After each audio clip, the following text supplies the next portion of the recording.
As ons kyk na God se verbond, hier's baie belangrike woord en vermaning wat ek vir al die moslems en al die hindoes en boeddhisme, weet al die ander gelowe, Joodse gelowe, maar elke ander geloof, satanisme, selfs al is jy ateïs. Hierdie is baie belangrike woord en vermaning wat ek vir elke geloof buite Christendom, buite Jesus Christus, wat ek vandag wil onder al ons landsgenote bring, onder wit, bruin en swart in hierdie land en hierdie wêreld. God hou sy verbond met Isak, nie met Ismael nie. Die Bybel praat baie hard en duidelik. Dit is baie belangrik dat julle sal sien dat God die skeiding gebring het. God het die besluit gemaak. God het die verbond so bewerkstellig. En uit Isak uit is waar die Messias, Jesus Christus, gebore is, uit die stam van Juda. En dit is baie belangrik, al hierdie, hoe kan ek sê, geestelike leiers van ander gelowe, probeer hierdie waarheid verblind en verdoem en probeer, weet dis wolwe en skaapklere wat die waarheid probeer verdoem en jou blind en doof maak en jou aan die slaap laat vang. Dit is wat hulle wil doen. Baie belang, luister baie mooi na die woord wat die Here nou gee. Luister baie mooi. Daar staan geskrywe hard en duidelik in die Bybel, Genesis 17, vers 19 tot 22, maar God het vir Abraham gesê, nee, jou vrou Sara sal vir jou 'n seun in die wêreld bring. Jy moet hom Isak noem. Ek sal my verbond met hom hou as 'n blywende verbond en ook met sy nageslag. Ek het gehoor wat jy oor Ismael gesê het. Kyk, ek seën hom ook. Ek maak hom vrugbaar en ek sal sy nakomelinge baie maak. Uit hom sal daar 12 heersers stam. En ek sal hom 'n groot nasie laat word. Maar, luister mooi, maar dit is met Isak, die seun van Sara, vir jou oor 'n jaar in die wêreld sal bring, dat ek my verbond sal nakom. Nadat God klaar met Abraham gepraat het, het hy van Abraham af weggegaan. Baie belangrik, daai skrifwoord praat klipsteenhard. Nog 'n skrif wat die Here gee, Genesis 21 vers 9 tot 13. Toe Sara, die seun van Hagar, die Egiptiese slavin, vir Abraham in die wêreld gebring het, sien lag, sê sy vir Abraham, jaag hierdie slavin en haar seun weg. Die seun van hierdie slavin mag nie saam met my seun Isak erf nie. Abraham het ter wille van sy seun Ismael baie sleg gevoel oor wat sy gesê het, maar God het vir Abraham gesê, moenie sleg voel oor die kind en oor jou slavin nie. Luister na alles wat Sara vir jou sê, want uit Isak sal jou nageslag gebore word. Tog sal ek die seun van die slavin 'n nasie laat word, want hy is jou kind. Die Bybel is hard en duidelik. My liewe broer en suster, vriend en vriendin, familielid, landsgenoot, luister baie mooi. Die Bybel is deur God se Heilige Gees geïnspireer. Dit is die woord van waarheid. Dit is die lamp vir ons voete, die lig vir ons pad. Hebreërs 4 vers 12 en 13 sê die woord, die woord van God is lewend en kragtig. Dit is skerper as enige swaard met 2 snykante en dring deur selfs tot die skeiding van siel en gees en van gewrigte en murg. Dit beoordeel die bedoelings en die gedagtes van die hart. Daar is ook niks in die skepping wat vir God onsigbaar is nie. Alles lê oop en bloot voor sy oë en aan hom moet ons rekenskap gee. Daar is net een weg, waarheid en lewe en sy naam is Jesus Christus. Hy is die lam, hy is die bruidegom, hy is die Alfa, die Omega, die eerste en die laaste, die begin en die einde. Hy is die leeu uit die stam van Juda, die afstammeling van Dawid. Hy is die Messias. Hy is die Christus, hy is die seun van die allerheilige God.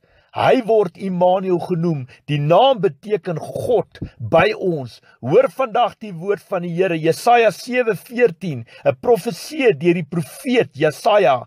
Die Here sal daarom self vir julle 'n teken gee. Dit was die teken. 'n Jong vrou sal swanger word en 'n seun in die wêreld bring en sy sal hom Immanuel noem. Matteus 1 vers 20 tot 23. Die hemelse God is die pa van Jesus wat uit die maagd Maria verwek is. Baie belangrik, ons God wat op die troonstoel sit, het Jesus Christus verwek in 'n maagd Maria. Baie belangrik, hy is die pa van Jesus, hy is die allerheilige God, 'n reinige heilige God. Daar's niemand soos hy nie. En op die einde van die dag, dit is 'n wonderwerk, is 'n bonatuurlike wonderwerk wat hierdie wêreld nie kan verstaan en ook nie kan verduidelik nie. En hulle probeer hierdie wonderwerk onder die mat invee. Luister hierdie skrif, Matteus 1 vers 20 tot 23. Terwyl hy dit in die gedagte gehad het, het daar 'n engel van die Here in 'n droom aan hom verskyn en gesê: Josef, seun van Dawid, moenie bang wees om met Maria te trou nie, want wat in haar verwek is, kom van die Heilige Gees. Sy sal 'n seun in die wêreld bring en jy moet hom Jesus noem, want dit is hy wat sy volk van hulle sonde sal verlos. Dis nie Mohammed nie, dis nie Kali nie, dis nie Boeddha nie, dis nie Satan nie, daar's geen ander naam behalwe die naam van Jesus Christus nie. Baie belangrik, dit het alles gebeur sodat die woord van die Here deur sy profeet gesê het vervul sou word. Die maagd sal swanger word en 'n seun in die wêreld bring, en hulle sal hom Immanuel noem. Die naam beteken God by ons. Wie is Jesus se pa? Hy is deur die Heilige Gees verwek in die baarmoeder van Maria, 'n maagd wat nog nooit gemeenskap met 'n man gehad het nie. Die pa van Jesus Christus is die heilige almagtige God, die skepper van hemel en aarde. Hy is die pa van die lam, van die Messias, die Christus, die seun van die allerheilige God. Baie, baie belangrik, moet dit nooit vergeet. Jy moet ook nie laat mense halwe waarheid kom in jou kop inprent en jou geestelik blind en doof maak. Hierdie is 'n absolute wekroep tot alle Christen, die wat glo in Jesus Christus, om op te staan en gewaarsku te wees teen al hierdie slinkse, bose, perverse, agterbakse planne van Satan. Onthou, hy kan geestelik aanval, maar hy kan ook vleeslik deur mense aanval, en 'n boom word aan sy vrugte ken. 'n Goeie boom kan nie slegte vrugte dra, en 'n slegte boom ook nie goeie vrugte nie. Kom ons gaan aan. Hier sê Jesus in Johannes 14:6, Jesus is die enigste geloof, deurpad, kaartjie hemel toe. Jesus is die enigste, daar's geen ander herder nie, daar's geen ander uitweg nie. Daar staan geskrywe Johannes 14:6, Jesus het vir hom gesê, ek, Jesus Christus is die weg, die waarheid en die lewe. Niemand kom na die Vader toe behalwe deur my nie. Baie belangrik, hard en duidelik, die woord is die lamp vir ons voete, die lig vir ons pad. Jy dwaal nie af nie, jy compromise, jy swaai en draai nie, want dit wat die Satan kom doen, hy probeer julle die mekaar maak, sodat jy wêrelds kyk, deur wêreldse oë kyk, tunnelvisie het, en dat jy die geestelike aspek van hierdie kragtige woorde nooit sal verstaan nie. Hulle probeer dit verbloem, hulle probeer dit onder die mat te vee, en hulle wil jou op die einde van die dag op die breë weg kry, sodat jy almal saam met hulle in die verderf kan ingetrek word. Dis Satan, hy's agterbaks, hy's baie agterbaks.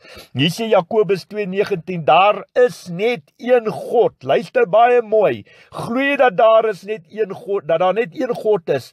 Dit is reg. Die bose geeste glo dit ook. En wat doen hulle? Hulle sidder van angs. My liewe broers en susters, daar's een God. Een God, en dis die God van Abraham, Isak en Jakob, en sy seun Jesus Christus. Hy is die weg, die waarheid en die lewe. Hy is waardig om die boek oop te maak, die seels te breek. Hy wat is en wat was en wat kom. Daar's niemand anders te soos hy nie. Ek gee geen eer en erkenning aan 'n vyand wat klaar verslaan is. Jesus het hom klaar oorwin vir Satan en sy hele bose koninkryk in die dood oorwin aan die kruis. Aan die kruis het Jesus uitgeroep, dit is volbring. Die grootste woorde in die hele Bybel, dit is volbring. Daar's geen ander God as ons God nie. Geen ander God nie. Maak nie saak wat 'n geloof jy inkyk. Daai mense is absoluut geestelik blind en doof. En dis hoekom hulle is geestelik blind en doof, en dis hoekom hulle alles wil saamvat, hande wil vat. Jesus en Satan lê nie op een bed en slaap nie, definitief nie. Kom ons gaan aan. Matteus 4 vers 10, jy moet hom alleen dien, luister mooi, maar Jesus sê vir hom, gaan weg Satan, want daar staan geskrywe, die Here jou God moet jy aanbid, en hom alleen dien. Alright, baie, daar's een naam, daar's een God, daar's een Bybel, daar's een geloof, klaar, moet nie laat mense vir julle nonsens in julle koppe kom inprent nie, dis alles slinksheid, dis hoe Satan in die agterkrale werk, dis hoe hy operate, hy is besig om baie mense wat aan die slaap geskaap het wat die wêreld geniet ore aan te sit. Eksodus 20 vers 2 tot 6. God is 'n jaloerse God. Hy eis onverdeelde trou aan hom. Ek is die Here jou God wat jou uit Egipte land uit die slawehuis uitgelei het. Jy mag geen ander gode voor my aangesig hê nie. Jy mag geen ander gode voor my aangesig hê nie. Jy mag vir jou geen gesneede beeld of enige gelykenis maak van wat bo die hemel is, of wat onder op die aarde is, of wat in die waters onder die aarde is nie. Jy mag jou voor hulle nie neerbuig en hulle nie dien nie, want ek, die Here jou God, is 'n jaloerse God, wat die misdaad van die vader besoek aan die kinders, aan die derde en vierde geslag van die wat my haat, maar ek bewys my liefde, ek bewys my barmhartigheid tot aan die duisendste geslag van die wat my lief het, en my gebooie gehoorsaam, my gebooie, die gebooie wat God met sy eie vinger op Sinaïsberg geskryf het, met sy eie vinger. My liewe broer en suster, moenie aan die slaap gevang word nie. Die Satan is slinks, hy's baie agterbaks. Moenie slaap nie. Vat hierdie waarskuwings verskriklik ernstig op. Jy gaan dit baie in jou lewe nodig hê. Kom ons gaan aan. Galasiërs 1:8-9. Galasiërs 1 vers 8 en 9. Daar's geen ander evangelie nie. Daar's geen ander evangelie nie. Maar al sou een van ons of selfs 'n engel uit die hemel aan julle 'n ander evangelie verkondig wat in stryd is met die evangelie wat aan julle verkondig het, die vloek van God sal hom tref. Ons het dit voorheen al gesê en ek sê dit nou weer, as iemand aan julle 'n evangelie verkondig wat in stryd is met die evangelie wat julle ontvang het, die vloek van God sal hom tref. My liewe broer en suster, my liewe landsgenoot, my vriend, vriendin, ek pleit vandag by julle om nie julle ore uit te leen, julle oë uit te leen, julle ore uit te leen aan al hierdie blinde geestelike leiers nie. Daar's net een leier en dis Christus. Daar's net een Vader, dis die Vader in die hemel. Baie, baie belangrik. Daar's geen ander weg waaruit te lewe nie. Johannes 3:16 tot 18. Luister baie mooi wat ek nou gaan lees. God het die wêreld so lief gehad dat hy sy enigste seun gegee het, sodat die wat in hom glo nie verlore sal gaan nie, maar die ewige lewe sal hê. God het nie sy seun na die wêreld toe gestuur om die wêreld te veroordeel nie. Luister baie mooi. Maar sodat die wêreld deur hom gered kan word. Ek luister nou mooi. Wie in hom glo, dit is nou Jesus Christus, Jesus Christ, Yeshua, Messias. Verstaan jy, maak nie saak watter taal jy hom noem nie. Wie in Jesus Christus glo, word nie veroordeel nie. Wie nie glo nie, is reeds veroordeel omdat hy nie in die enigste seun van God glo nie. Jy sien, hulle wil mix. Hulle wil Jesus Christus en vir Satan in een pot gooi en hulle as 'n breedie saamvoeg, sodat hulle al hulle gode, al hulle afgodsdienste, alles kan goed praat. Dis wat hulle wil doen. Hulle wil so 'n breedie maak, 'n steel maak van geloof. En ek sê vandag vir jou, moenie daarvoor val nie. Sien die vyand vir wie hy werklik is. Kyk in gees, kyk deur God se oë. God is gees, ons moet God in gees en in waarheid kan aanbid en dien. En dit wil ek vir jou sê, baie, baie belangrik, jy moet waaksaam en baie wakker wees.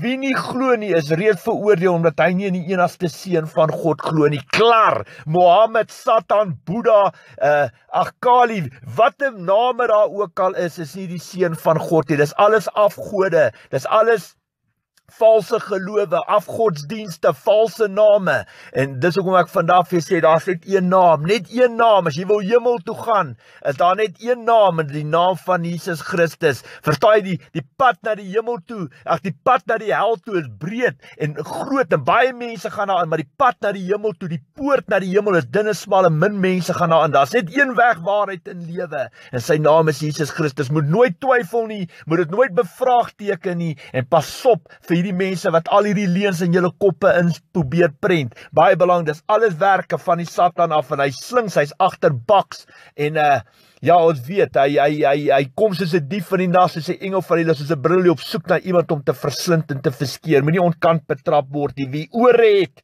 moet luister. Matteus 11:15. Wie ore het, moet luister. Matteus 13 vers 9. Wie ore het, moet luister. Matteus 13:43. Dan sal die gelowiges in die koninkryk van hulle Vader skitter soos die son. Wie ore het, moet luister. Markus 4 vers 9, verder het hy gesê, wie ore het en kan hoor, moet luister. Markus 4:23, as iemand ore het en kan hoor, moet hy luister. Lukas 8 vers 8, daar was ook 'n deel wat in goeie grond geval het en dit het opgekom en 100voudige oes gelewer. Toe hy dit gesê het, roep hy uit, wie ore het en kan hoor, moet luister. Lukas 14 vers 35, dit is nie eers bruikbaar vir die grond of vir die mishoop nie. Hulle gooi dit buitekant weg. Wie ore het om te hoor, moet luister. Vergewe hulle, Vader. Vergewe almal wat so mislei en verlei en deur Satan misbruik word as vestings om al sy vuil werk te doen. Ek sien hom vir wie en wat hy is, of hy geestelik aanval of hy vleeslik aanval. Vader, ek bid vandag vir elke siel wat ander mense mislei, elke wat blind en doof is, omdat hulle leierskap het, omdat hulle hoë poste beskik, omdat hulle populêre mense is, Here, omdat baie mense hulle aanhang en hulle aanbid en hulle dink hulle self God. Ek pleit vandag by U, Here. Vergewe hulle, Vader, wat hulle weet nie wat hulle doen nie. Vader, vergewe hulle, wat hulle weet nie wat hulle doen nie. Lukas 23 vers 34, my gebed vir almal van hulle is, Vader, mag die Here julle almal ontvanklik maak. Dis my gebed vir julle vandag. Mag die Here julle almal ontvanklik maak. Mag hy julle oortuig deur die krag van die Heilige Gees. Hoekom? Want ons God is die skepper van hemel en aarde, volgens die titelaktes van die woord in die boek Genesis. Daar's niks en niemand anders soos hy nie. Hy het die mens geskape as beeld van God en hy het gesê, dit is goed. Genesis 1 vers 26 tot 31 in die 1953 vertaling. Mag die Here julle almal genadig wees. Mag hy barmhartigheid bewys en vir julle uitkoms en vrede gee. Die woord sê, jy moet jou vyande lief hê soos jouself. Seën die wat jou vervloek en bid vir die wat jou vervolg. Hoekom? Want ons ware vyand is in gees en nie in vlees nie. Daar staan geskrywe, ons stryd is nie teen vlees en bloed nie, maar teen elke mag en gesag, teen elke gees wat heers oor hierdie sondige wêreld, teen elke bose gees in die lig. 2 Korintiërs 10 vers 3 tot 5. Natuurlik leef ons in menslike liggaam, maar ons voer nie die stryd met menslike wapens nie. Die wapens van ons stryd is nie die wapens van die mens nie, maar die kragtige wapens van God, wat vestings kan vernietig. Daarmee vernietig ons die redenasies en elke hooghartige aanval, wat teen die kennis van God gerig is. Hulle bevraagteken, hulle dink hier's mense wat slaap, wat hulle slinkse, bose, perverse planne nie raak sien nie, wat die rooi ligte nie raak sien nie, maar ek sien hom vir wie en wat hulle is. Ons neem elke gedagte gevangene, om dit aan Christus gehoorsaam te maak. Vader, mag U die prop uit hierdie mense se ore uitruk, die skille van hulle oë af laat val, en hulle harte ontvanklik maak vir die egte, suiwer evangelie van God. Ek bid dit vandag in Jesus Christus se kosbare naam. Dankie, Vader, dankie dat U altyd my gebede verhoor. Aan U kom al die lof en eer toe, in Jesus Christus se kosbare naam. Mag U perfekte wil geskied, in Jesus Christus se kosbare naam. Amen.